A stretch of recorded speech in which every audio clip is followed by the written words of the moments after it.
So, I have a number of coaching clients who are trying to improve their effectiveness with their direct reports.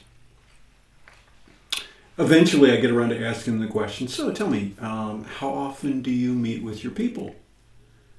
And they'll give some answer like, oh, I meet with them every day. That's actually a very common one.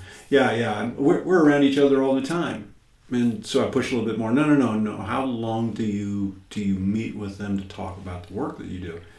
And then the second answer is usually, oh, well, we have a staff meeting once every. So I push a little further. No, wait a second.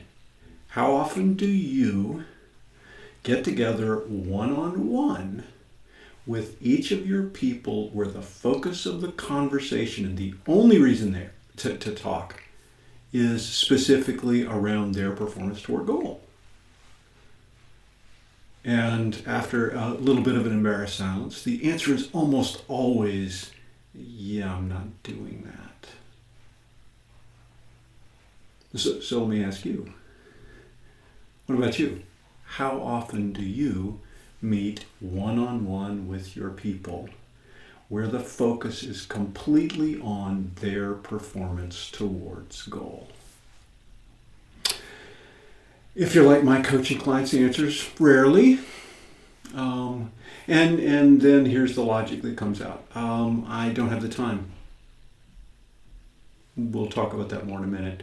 Or I'm getting the same value. They don't word it quite like this, but it's like, hey, no, I'm already taken care of. We talk regularly. We're always around one another.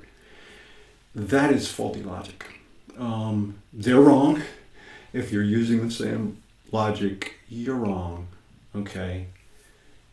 Here's why. Let me see if I can make a bit of a case. One-on-one, regularly scheduled one-on-one meetings properly conducted are the simplest, easiest, most surefire way to hardwire the 3 pillars of performance. Now, if you've watched my videos for any length of time, you know that is something, that is specifically direction, support, and accountability. It means you have time to clarify goals, to clarify specifications, to find out what they need and where they're at, and for them to know that you're paying attention. Direction, support, and accountability. It's required for performance. The second reason, the second big benefit of regularly scheduled one-on-ones is that it gives you, it's a way to structure in relationship development. I mean, they have your undivided attention. They see you inviting their input. They see you and experience you respecting them and getting them to think.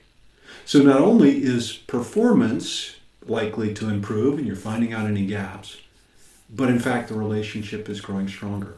And there is no better way to do both of those. If you're not availing yourself of the regularly scheduled one-on-one, if you're not availing yourself of that opportunity, you are settling. You are settling for less than the best performance, and you are settling for a weaker relationship than it might be. Now, if you're still watching this video and you didn't just click me off and go somewhere else, let's talk about 2 objections that do come up. So when we get further into this, there are 2 objections that have some merit that are, I don't have the time, and when we push into that, hey Rob, I am already broke out in meetings. Okay, particularly today's hybrid work environment, right? One client, a recent client I was speaking with, they've just gone to it where their people get to stay home work from home on Mondays and Fridays, right?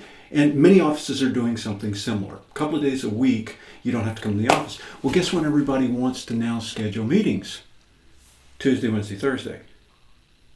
Which means that on the days when you could get together with people, now you are broke out in meetings, and many of them are low value. The answer here is to simply, is good boundary management. It's to look at which meetings provide value. Where are you learning or contributing or both? And if you're looking at a meeting, you're going, gosh, I'm sitting here, I'm not getting anything out of it, and I'm not giving anything to it, then that's a good meeting to say no to, even if it's your boss's meeting. Have a good conversation with them about your time, and then invest the time you save from the meetings you cut out to do with your people. Second objection, which again it has merit, or put it this way, I honor the spirit from which it comes. People say, you know what, gosh, Rob, honestly, that seems a little controlling, and I don't want to micromanage.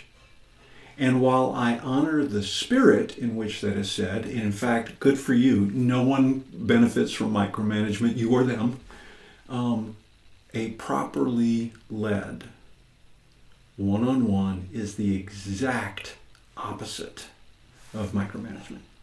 Okay, in fact, it's an empowerment tool. You are helping give them what they need so they can own the project and its success. Now, I keep referring to properly scheduled and properly led one-on-ones. In the next video that I produce, I'm going to actually give you a process and a tool. In other words, lead your one-on-ones just like this. Do it this way every time. And your people will know what to expect. They'll be getting what they need. You'll know what to expect, how to prepare. It will become a life-giving vehicle for both of you. Okay, I'll give you that in the next video. Between now and then, start looking in your schedule.